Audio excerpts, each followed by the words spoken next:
the huge movement in Germany, the very inspiring movement in Germany against the Alternative for Deutschland, following the exposure of a deal between the AfD and neo-Nazis regarding the mass deportations of migrants and black people in Germany in the event of the election of the AfD, who are currently polling around 30 to 35% in Germany. And so we're very pleased to have guest speakers all the way from Germany. We thank you for taking time out and joining us today and making such a huge effort. I think it's important that we learn from what's happening internationally, and we're part of an international movement.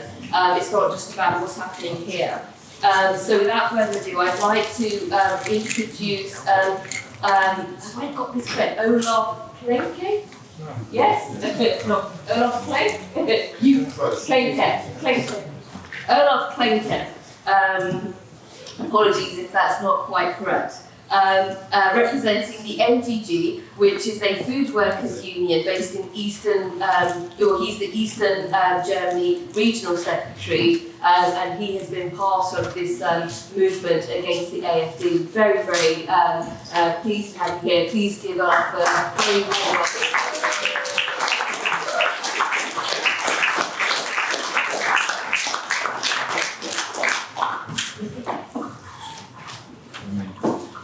Yes, sorry, I don't speak English. Ich werde jetzt in Deutsch sprechen, weil mein Englisch zu schlecht ist. Und ich freue mich sehr, dass wir heute zusammen sprechen können, weil es klar ist, Faschismus ist kein Problem aus Deutschland, Faschismus ist kein Problem aus Großbritannien, es ist ein europaweites internationales Problem und deswegen ist es wichtig, dass wir uns da zusammentun.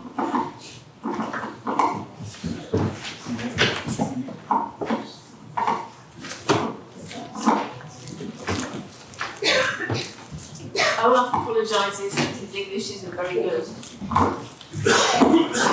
Right. No, it's good.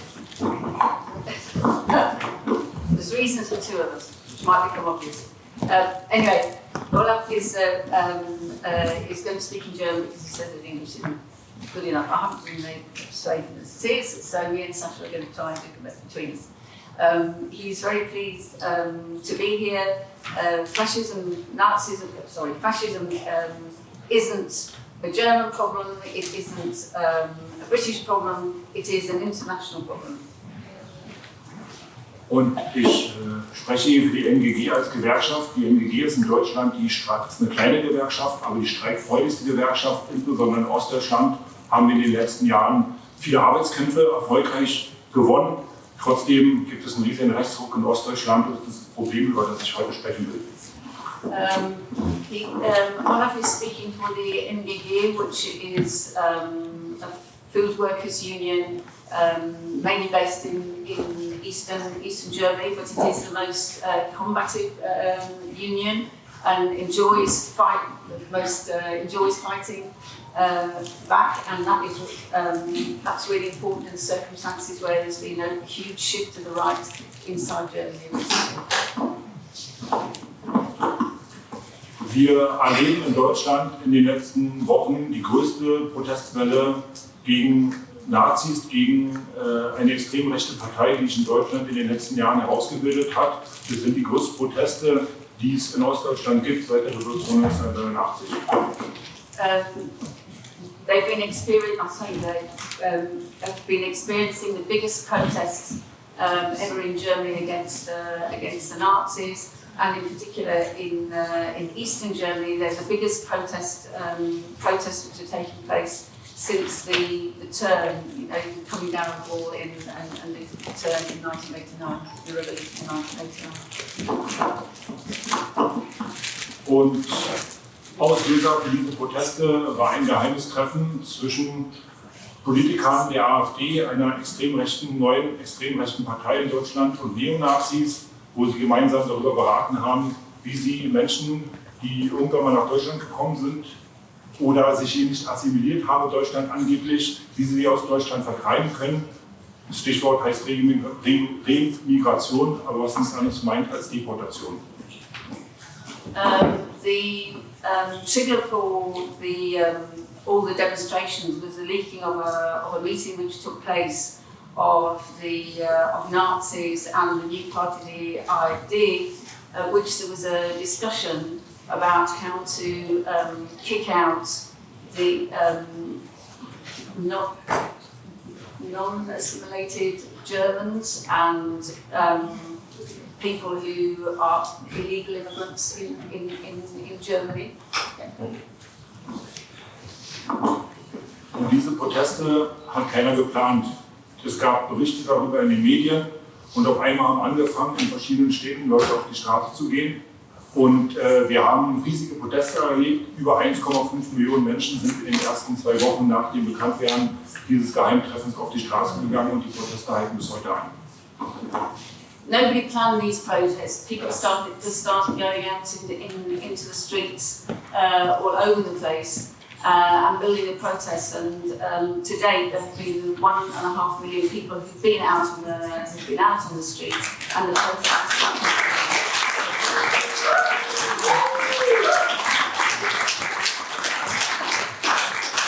Und was aus unserer Sicht besonders wichtig ist, dass es nicht nur große Demonstrationen gibt in den größeren Städten, sondern dass vor allen Dingen auch in kleineren Orten und kleineren Städten Demonstrationen stattfinden. Und zwar, es gab Untersuchungen von einer Zeitung, die hat gezeigt, dass in vielen kleineren Städten, gemessen an den Einwohnern, viel mehr Leute auf die Straße gehen als in den größeren Städten. Nicht überall, aber in vielen Städten. Gerade in Ostdeutschland ist es ganz, ganz wichtig, weil die rechte AfD-Partei dort Zustimmungswerte und Wahlergebnisse zwischen 30 und 40% in einzelnen Regionen hat. The demonstrations haven't just been taking place in the big cities, but also in medium-sized cities and smaller cities, and particular in East Germany. And this is of particular significance because the AfD has had big influence, particularly in eastern Germany, and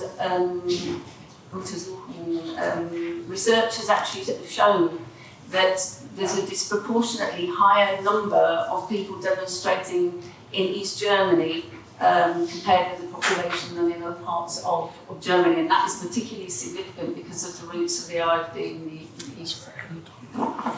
Keiner kann sich erklären, warum es jetzt dazu gekommen ist, weil wir lange Zeit das Gefühl hatten, oder viele das Gefühl hatten, dieser Rechtsruck, den es seit Jahren gibt, der ist nicht aufzuhalten. Und auf einmal melden sich so viele Leute zu Wort. Das ist sehr mutig von vielen Leuten, das zu machen, und es macht auch Mut. Das ist sehr mutig, weil die in kleinen Städten auf die Straße gehen, wo es Nazis gibt, wo es eine rechtsextreme Organisation gibt, die auch versucht haben, einzelne Demonstrationen zu konfrontieren.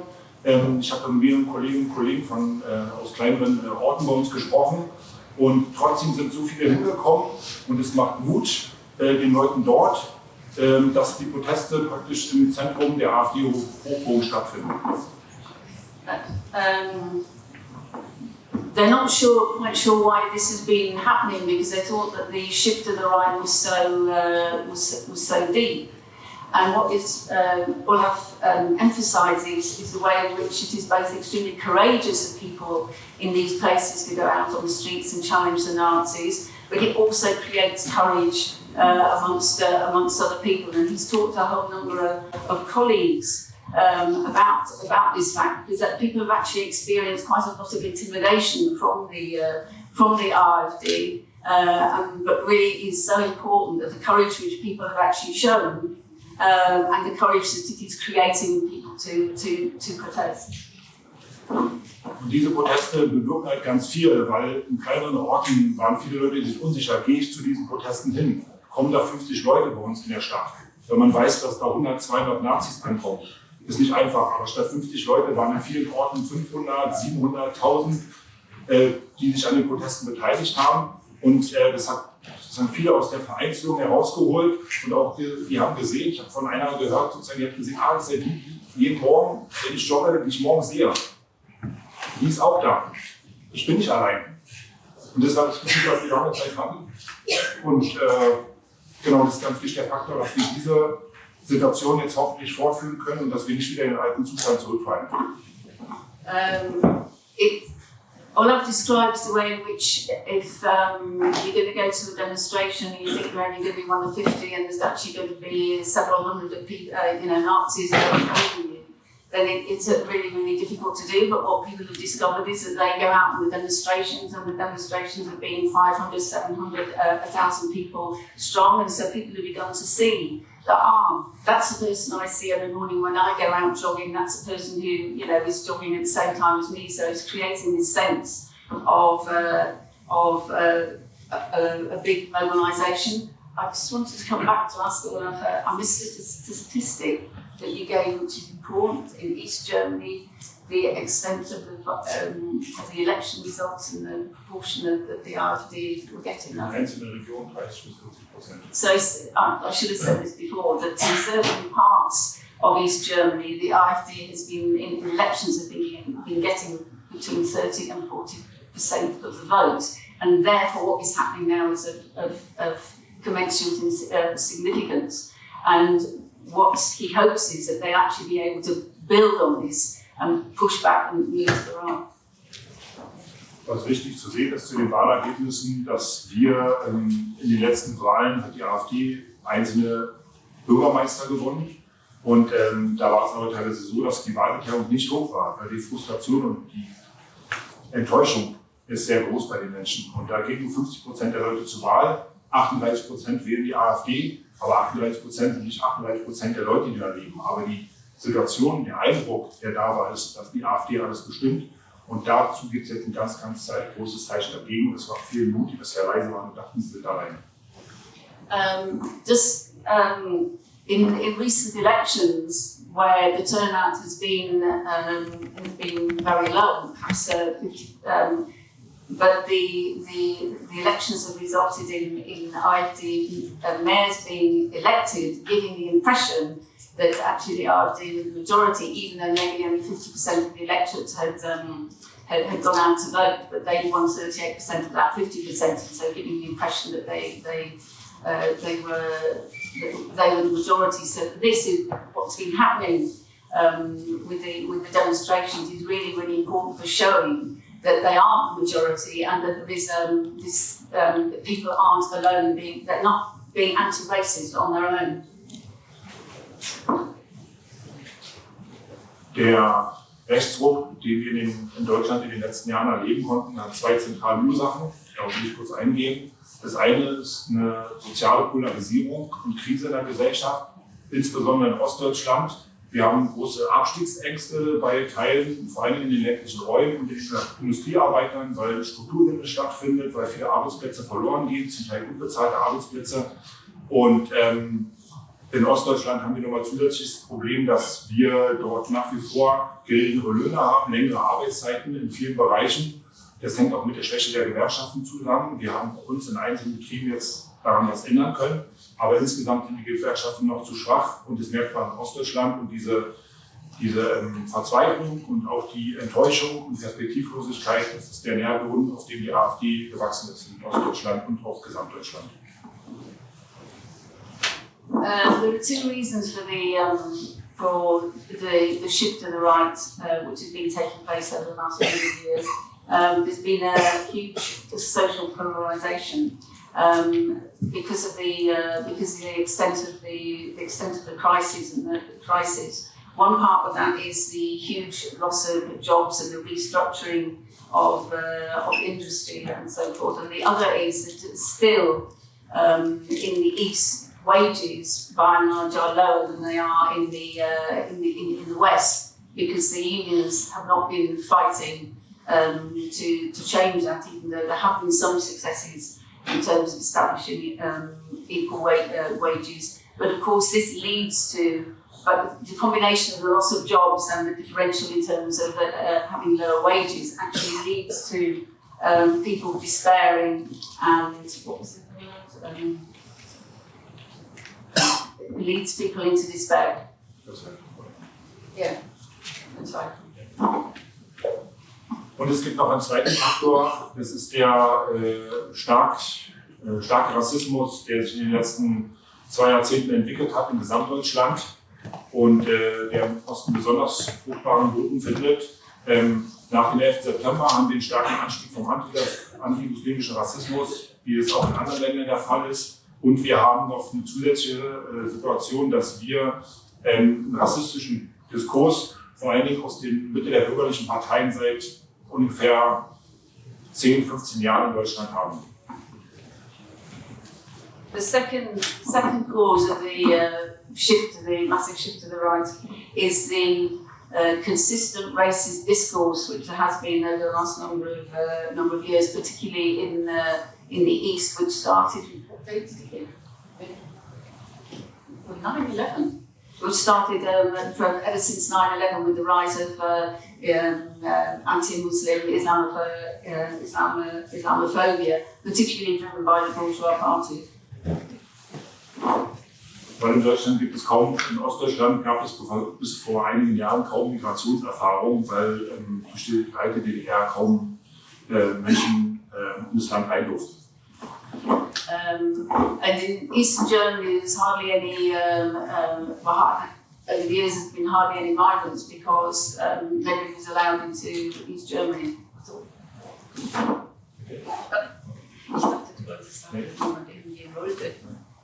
Nicht durfte. Und der Rassismus kommt aber auch sehr stark aus der bürgerlichen Mitte.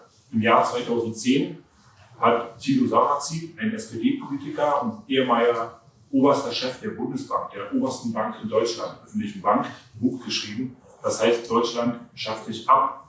Und das ist voll mit rassistischen Stereotypen, mit Abwertungen von Menschen. Und es ist in diesem Jahrzehnt das bestverkaufte Sachbuch von über 1 Million Exemplaren in Deutschland geworden.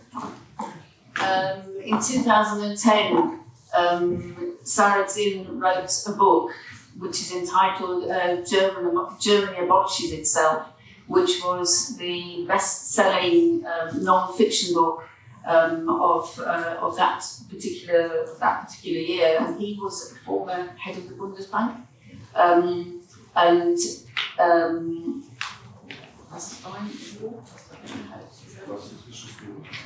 Yeah, and the book was full of racist stereotypes. Und spätestens da war es so, dass aus der bürgerlichen Mitte heraus dieser Rassismus in verschiedensten Formen oder Rassismus in verschiedensten Formen salonfähiger gemacht wurde. Und Ende letzten Jahres hat der deutsche Bundeskanzler der SPD, Olaf Scholz, sich auf dem Spiegel, also auf dem größten Wochenmagazin in Deutschland, ablichten lassen mit dem Slogan: Wir müssen endlich im großen Stil Menschen abschieben, Migranten abschieben. Und damit hat er sich fotografieren lassen auf dem größten Cover von Deutschlands Wochenzeitschrift. So racism has been driven from by the major bourgeois parties. But recently, Olaf Scholz, who's the Chancellor of Germany, appeared in Der Spiegel. I can't think of an equivalent, but it is the best-selling weekly magazine in Germany. And he was said in that monthly magazine.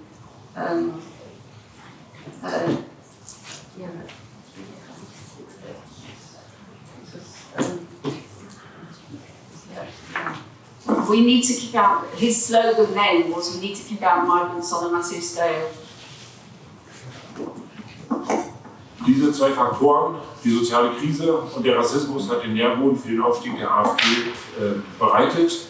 Die AfD ist eine extrem rechte Partei, wo der neonazistische Flügel oder der Nazi-Flügel immer größeres Gewicht bekommen hat in den letzten Jahren und der jetzt maßgeblich die Politik der AfD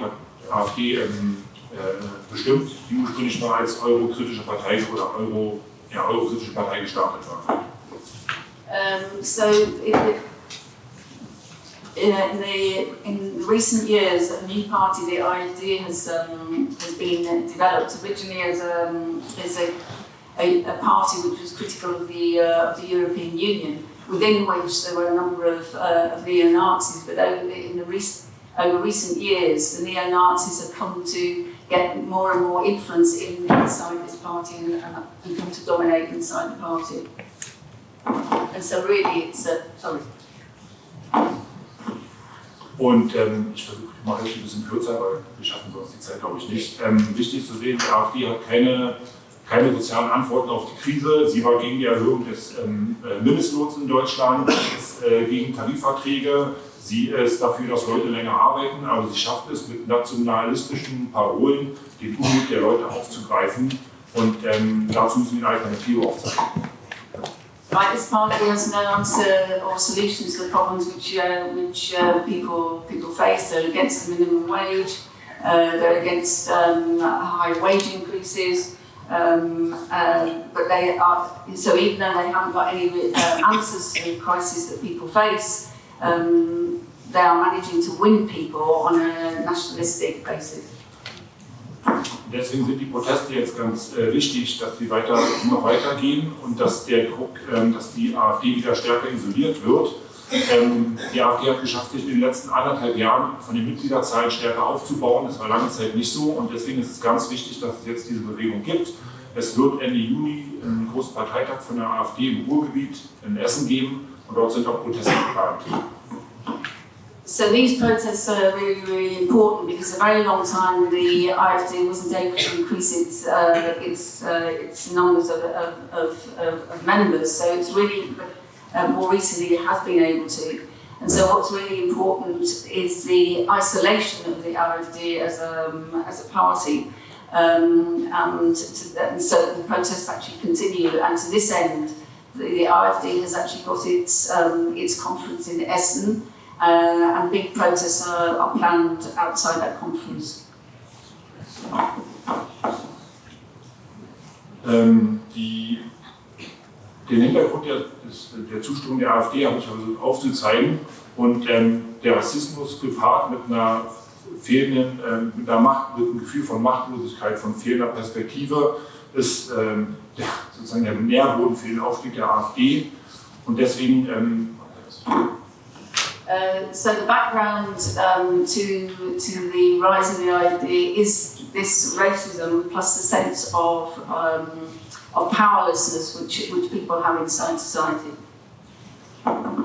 Ist verrückt, weil der Reichtum in Deutschland noch nie so groß wie heute. Wir haben ganz große Familien, die viele Unternehmen besitzen und einen riesengroßen Reichtum haben, findet in der Diskussion bisher kaum statt. Und unsere Aufgabe muss es sein, als Gewerkschaften stärker in den Betrieben zu kämpfen, mutiger zu kämpfen. Und es gibt viele Beispiele, wo es zeigt, dass wir Kämpfe gewinnen können, dass die Leute sich nicht mehr so viel gefallen lassen wie in den Jahren zuvor. Und das muss die Zukunft für uns als Gewerkschaften dort sein.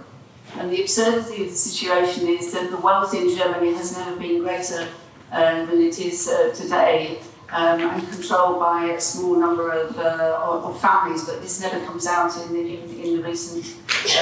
Is not discussed. And so what is really important is that this is taken into the unions and that there are courageous battles inside the unions. Ich würde noch gerne mehr dazu sagen, habe jetzt wenig Zeit dazu. Wichtig vielleicht ist zu sehen, dass es nicht einfach ist, dass den Rassismus, sage ich mal, und das Gewicht der AfD in Teilen der Belegschaften in Ostdeutschland als Gewerkschaften dagegen anzugehen. Die Diskussion führen wir und wir haben jetzt zunehmend die Erfahrung, dass in vielen Industriebetrieben auch osteuropäische Beschäftigte arbeiten, die jetzt nach der EU-Osterweiterung zu uns gekommen sind und wo wir auch aufzählen können, warum gemeinsamer Kampf wichtig ist, weil gespalten sind wir schwach und werden nichts erreichen und zusammen sind wir stark. It's not easy approaching workers, but nevertheless we have the impression that if we do go towards the workers in the east with the argument that together we are stronger than when we are divided and kept apart. Okay, gut, ich bin nicht fertig. Ich würde gerade noch was zu Ende gehört. Und ja, das ist das, was ich aus Deutschland berichten kann. Die Demonstrationen sind groß, die sind fantastisch, die sind wichtig. Heißt das jetzt, dass die Rechte dadurch komplett zurückgedrängt wird und dass wir das Moment auf unserer Seite haben? Nein, das ist noch nicht der Fall. Aber es ist ein ganz, ganz wichtiger Schritt. Und wir müssen jetzt die nächsten Schritte machen, weil das, was in den letzten 10, 20 Jahren in Ostdeutschland und auch im Gesamtdeutschland passiert ist, werden wir nicht innerhalb von 1, 2 Wochen ändern können, sondern wir brauchen auch stärkere Gewerkschaften, die sich für die Interessen der Beschäftigten also kämpfen und auch gegenüber der Politik deutliche Kritik äußern, weil viele der Maßnahmen, die die Politik jetzt zeitgleich verabschiedet hat, verschärft die soziale Krise und ist wieder was für den Nährboden der AfD. So the demonstrations that have been taking place are really, really important, but we also have to understand that this hasn't finished off the right. That we have to make sure that we go for the next steps, and part of that is actually building much stronger unions, which challenge both the economic crisis which workers are facing and the issues which workers are facing, but also challenge the politics which are being promoted inside society. Can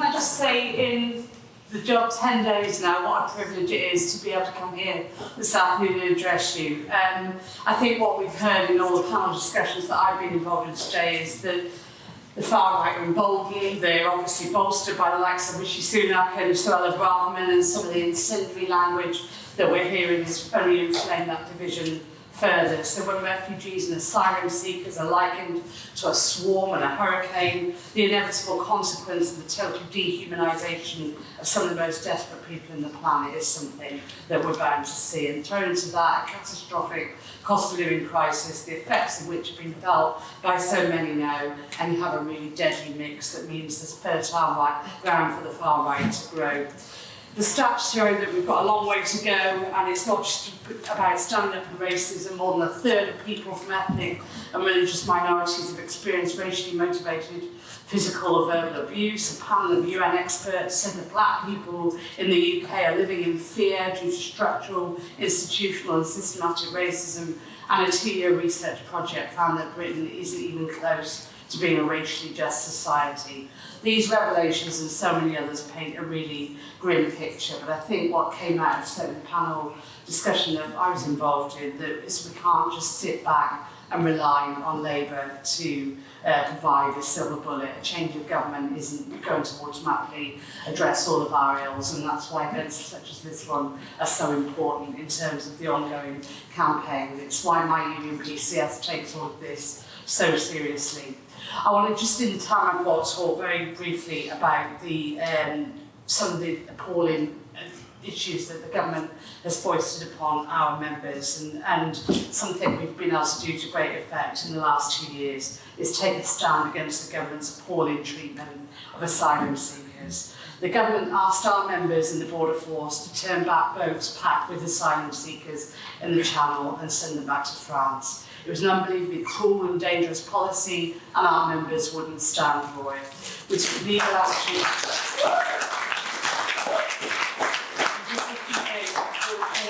we're about to begin, the government dropped the policy.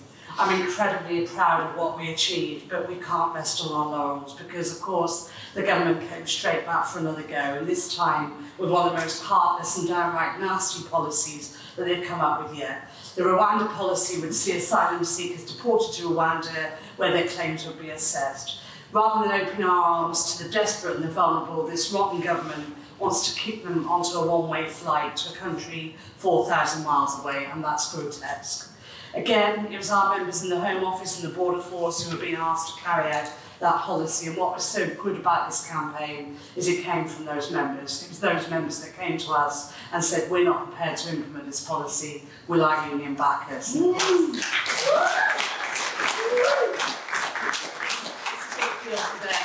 a big deal for us as well. So we took up the fight again, worked alongside a number of other organisations such as Care for Calais to fight the government in the courts. That fight went all the way to the Supreme Court, and in November last year, they unanimously ruled that their policy was unlawful.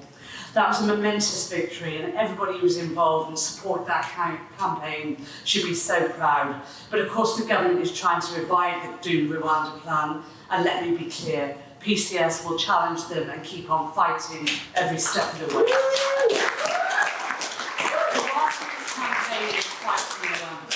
We were also trying to develop a humane alternative, because one of the things we've always tried to do is articulate not just what we don't want to see, but what would be a positive alternative instead. We've done it on social security, we've done it on tax justice, we did it around austerity, and our most recent policy or sort of alternative strategy, if you like, is all around immigration. We came up with that because the boats keep coming, people keep dying, and that has to stop. So working closely with others, we developed our safe passage policy, and that innovative plan would issue asylum seekers with a travel visa to enter the UK, and they would enter the asylum process as normal. Despite what the government ministers might tell you to the contrary, our safe passage visa is the only way to stop people getting into boats and making that crossing. There are so few legal routes available that people are forced to take ever more perilous journeys in order to get here, and that policy would put a stop to that. We're continuing to publicise it, and we will do all we can to keep raising it. The work that PCS has done to stand up for refugees, though, has been well received, and as the new General Secretary of PCS, it's an honour to lead a union with that track record, and our work in this area won't stop, and I give you our commitment on that today. There's one incident in particular, though, that I want to highlight, which serves as a constant reminder of why we do it. Last year, the then Immigration Minister, Robert Jenrick, ordered murals of cartoon characters on the walls of a Kent asylum seeker reception centre to be removed. Those murals included images of Mickey Mouse and Baloo from the Jungle Book, and they were removed because Robert Jenrick thought they were too welcoming and sent entirely the wrong message. He wanted to make clear that the centre was a law enforcement environment and not a welcome centre. That centre takes in unaccompanied asylum seeker children from the age of 9. It's a level of callousness that's impossible to fathom. So in closing, as we've discussed, we've got long and tough battles ahead of us. The conditions are right for the far right to continue to grow and inevitable for asylum seekers and refugees to bear the brunt. As we enter an election year, things are only going to get worse, and that's why all of us here today is so important, that solidarity that we can show each other and show those people in fear and persecution is so, so important. We should go away from here today with a renewed commitment to keep fighting. My union, PCS, will be there, and I look forward to standing shoulder to shoulder with every single one of you in that fight. Solidarity and thank you.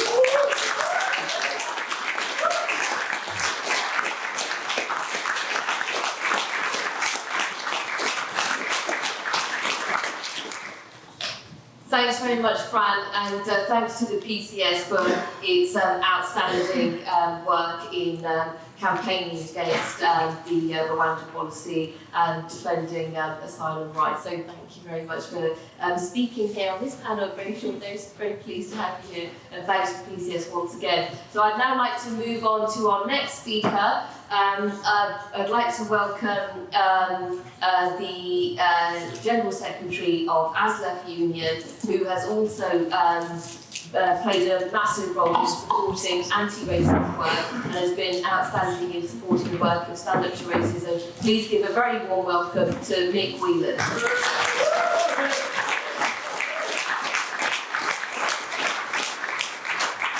Comrades, pleasure to be back here again with such a great panel. And I was listening to the debate as I came in earlier about trade unions and their not being visible on marches and other things. And I was thinking, we've heard today from trade unions, from international. You know, we have all these backers of the right wing and the fascists from big business and elsewhere, who in every country in this post-Brexit, post-Trump world are trying to regain the control of every government to look after the 1% and the few. When we use the word class, we don't always use it in the terms of civil society. But I was in Melbourne in 2014, actually at an international conference, actually at the International Day where we were talking about equality, we were talking about people's rights. And as I left, I was walking down the road with a colleague, and at that time Tommy Robinson was in prison. And they were collecting for Tommy Robinson in Australia. And you know, this shows how far their tentacles go. But the real thing about the trade union movement, it's always been about international solidarity. It has been about convincing our own, then convincing other people across the world that what we do for the greater good is right, what we do for the people we represent, what we do for the communities and the civilisation in which we live in. And sometimes we don't articulate that enough. I mean, trade unions are first and foremost an industrial pressure group. Unless you can get the people to join the trade unions and tell them, because we're member-led, they tell us what we should be doing, what we should believe, what we need to do for everybody's in our trade union, regardless of their gender or their ethnicity or anything else that goes on. They tell us the policies that we want to make, and then we have to convince others that it's right to do. And the movement then has to come together as a great whole to challenge those that have far greater resources on many occasions. Now, trade unions have a lot of resources compared to the rest of civil society. Then we've got to work with those civil society groups to do what we need to do. And then we become that civil society pressure group we've always been, and also that political pressure group that we should be, where we come together with our class, where we disagree about what policy we're in, and we agree about what we need for our communities and our futures. And we are seeing increasingly, as you've heard, in Germany and across Europe, the right-wing rising. We're seeing the elections, then we're seeing the battle back, and that's what enthuses you. That's what makes you come here today to understand what we can do, how we can support, how we can articulate those voices. Because what this group and civil society and trade unions have always been about is about articulating those voices, about saying we're not going away, we will fight you, and we are here until we get what we need for everybody on the right basis.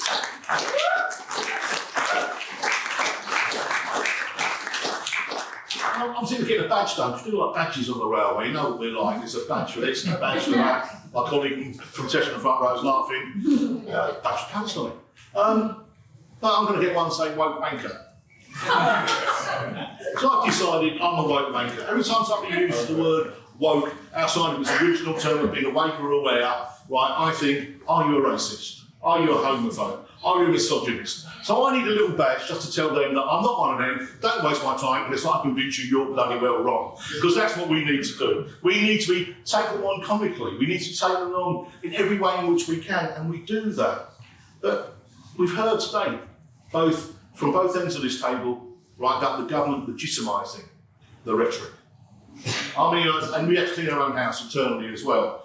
I had one of my members write to me, straight up anonymously, so I can't really deal with it. Will you stop doing these stunts about Palestine and get us a pay rise?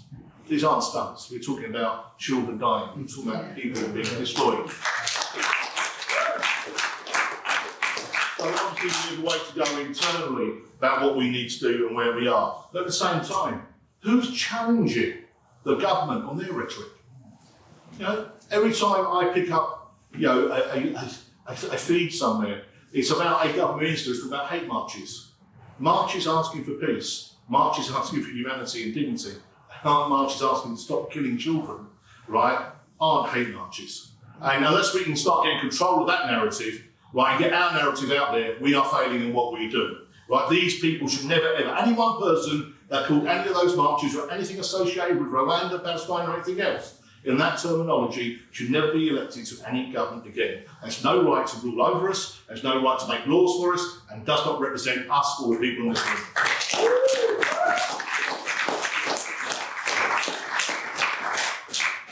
And you know, I look at this moment in time.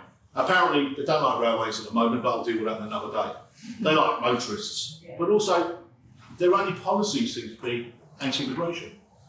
Anti the people that are here legitimately, and anti the people in many cases that we forced to leave their lands. How many people want to come halfway across the world, right, put their children at risk? It's normally because something that we've done on the international stage, either by ourselves or with our international partners, and we should take the responsibility for that, and we should look after everybody, and then decide when they get here, whether they belong here or not.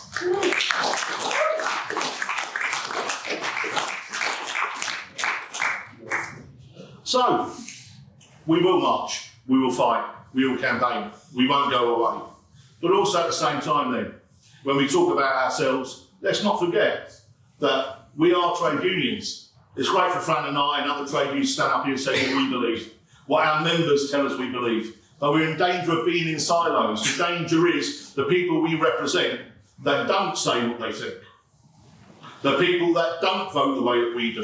We have to convince them first. So the first thing for any workers' movement is to convince the people that are part of that movement, just don't pay your money because the insurance policy is a trade union, right? Stand up and articulate and voice the beliefs of that movement and that trade union. Stand with others to do it. Come out and don't hide. Wear the t-shirts, wear the badges, flag your banners, come out with your families, come out with your friends, come out with everybody, because the people that I talk to, I know, do not believe in this government, do not believe in the right wing anywhere else, and want a better future for their children and future generations, particularly the young people I talk to. So we need to get that out there, we need to mobilise it, and we need to be better at what we do. Not that we don't try, we've always tried. We've always worked. I've been doing this since the 70s, right? And the battle isn't over. And the battle will never be over. But we can win it, we can change the face of it, and we can make a better community, a better world. And when I come into things like this today, and we've had so many people willing to listen to me board from Deaf Plus Sunday afternoon, I know we're going to get there in the end. Thank you, Liz.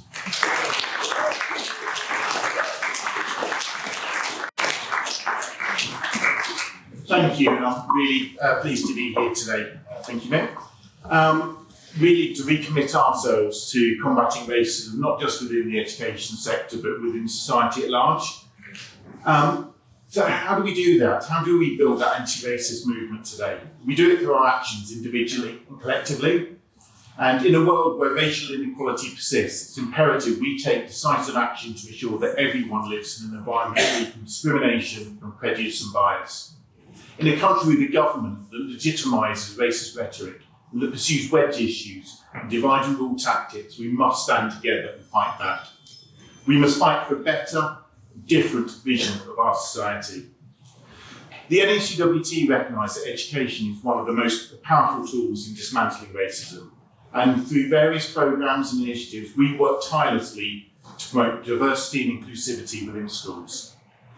This includes challenging the education sector to reflect a more accurate and more inclusive representation of the history, culture and contributions from diverse racial backgrounds by decolonising the curriculum, dismantling that Eurocentric bias and the colonial narratives of historically marginalised and misrepresented non-Western cultures and perspectives. By centering the voices and the experiences of marginalised communities, we can empower students, pupils, young people to critically engage with history, challenge dominant narratives and develop a more nuanced understanding of the complexities of race and identity. And that helps to combat stereotypes, prejudice and discrimination by promoting empathy, understanding and respect for different cultures and identities. But we do much more. We're also committed to supporting teachers in addressing issues of racism within the classroom. We provide resources, training and guidance to help educators recognise and to challenge discriminatory behaviour. By equipping teachers in this way, we empower them to create a safe and a supportive environment for all students and staff, regardless of their race or identity. And we actively campaign for policy changes at the national level to address systemic racism in education. And this includes lobbying for measures to improve diversity amongst teaching staff and to tackle the racial disparities that exist in career progression. We're proud in particular to bring together regularly the largest gathering of black educators in Europe in the form of our Black Teachers Conference, empowering our members to set the agenda for their union.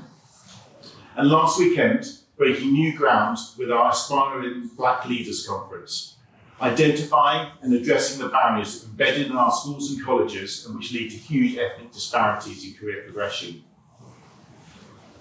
The fight against racism is an ongoing struggle that requires sustained effort and commitment from all of us.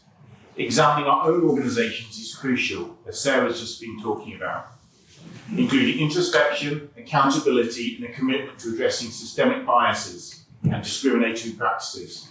And we are proud to have led the way on this, both internally and through the TUC's Anti-Racism Task Force, examining and reforming our own practices as a union, our policies, culture and our decision-making processes to ensure that they are fair, inclusive and free of discrimination. Only by acknowledging and addressing racism with our own movement can we demonstrate a commitment to integrity, equity and social justice and set an example for other institutions to follow. But however impactful this work, acting in isolation will never be sufficient. We must work with communities and other stakeholders on anti-racism, as the struggle against the silent voices of hate and division require a collective response. And it's in that spirit that we're starting a new project on tackling the far right here in the UK and in Germany, working with the German Teachers Union, GAVN, and with the Friedrich Ebert Stiftung to explore our shared experiences in our classrooms and the communities that we serve so we can renew our common fight. And in that spirit, it's an honour to share a platform with you all.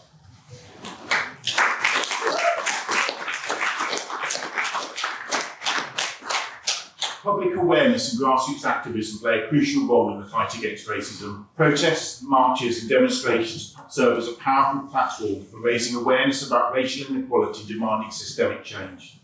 We have to amplify the voices of those affected by racism and to demand change. They provide an opportunity for us to come together in solidarity and show support for the cause of racial justice. By shining a spotlight on issues of racism, we will galvanise public opinion and pressure policymakers to take meaningful action. And when you hit the streets, NSUWT will be there with you. We'll be there on the 16th of March in London and Glasgow and on the 17th in Cardiff. We will stand together against racism in all its forms and work together towards a future where every person has the opportunity to thrive, regardless of race or ethnicity. In solidarity, thank you.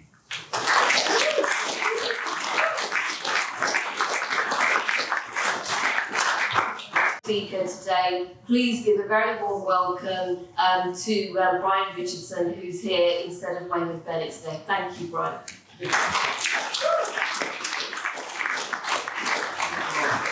Thank you, Sabi, and obviously I'm sure everyone in the room and online wants to send their best wishes to Wayman and say that we look forward to seeing him on the street with us on the 16th.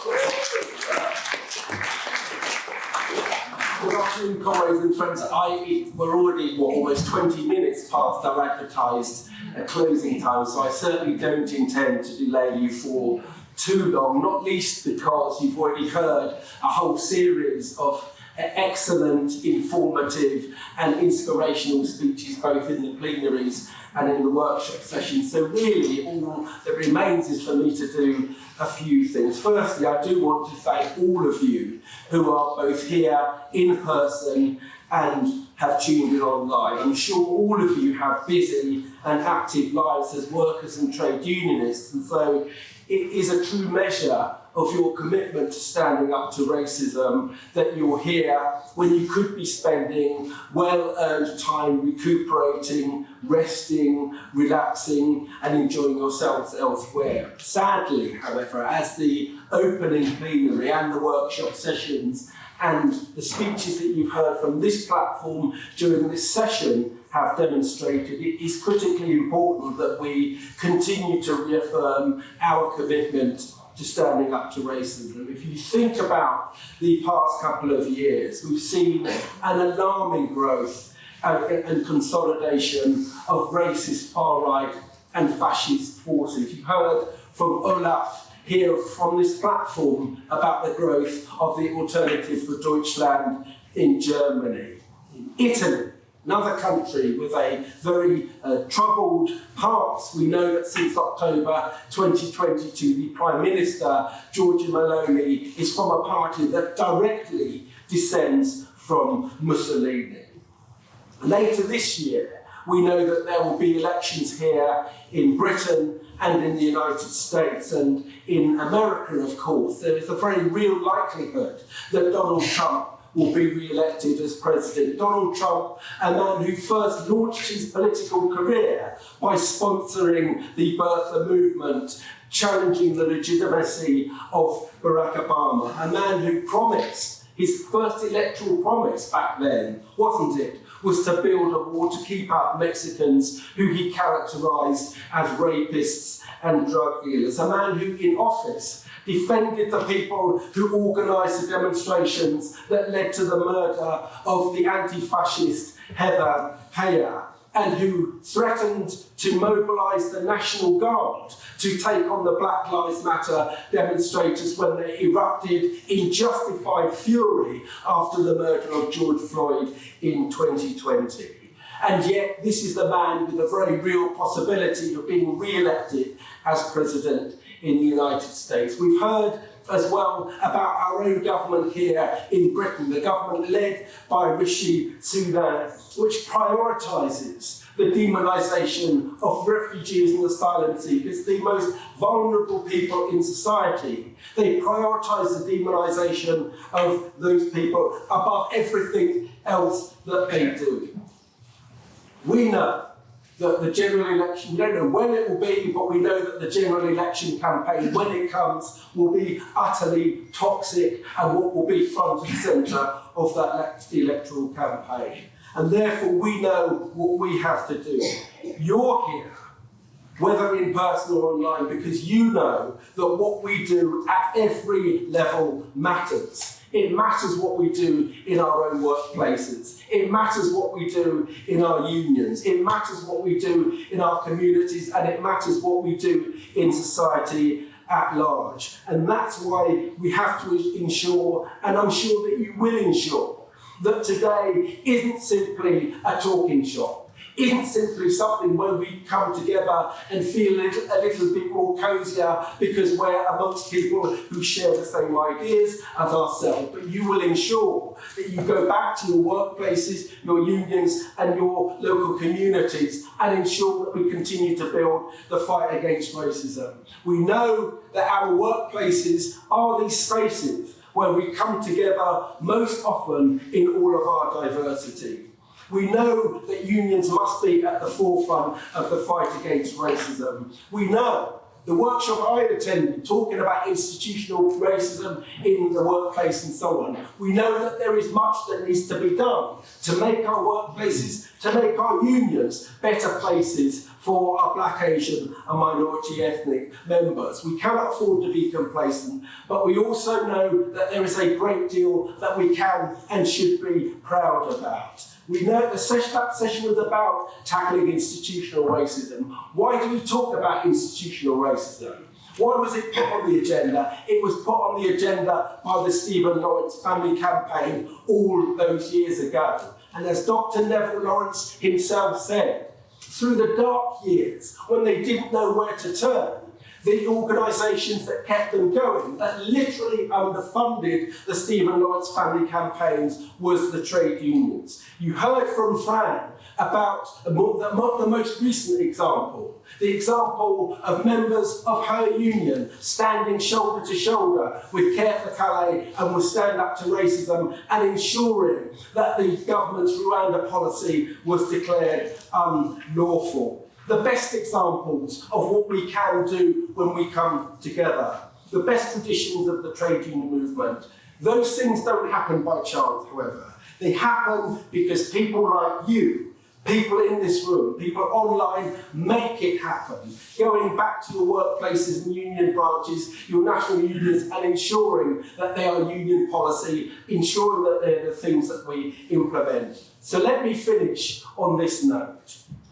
Let me finish by mentioning the one thing that we must make sure immediately we go back and make sure happens. Let's make sure that we go back and make March the 16th and 17th in London, in Glasgow and Cardiff the biggest possible mobilisation of the anti-racist majority. Because building that movement, building that demonstration and continuing to mobilise is the best way in which we can ensure that we stand up to oppose and eradicate the racist once and for all. Thank you very much, comrades.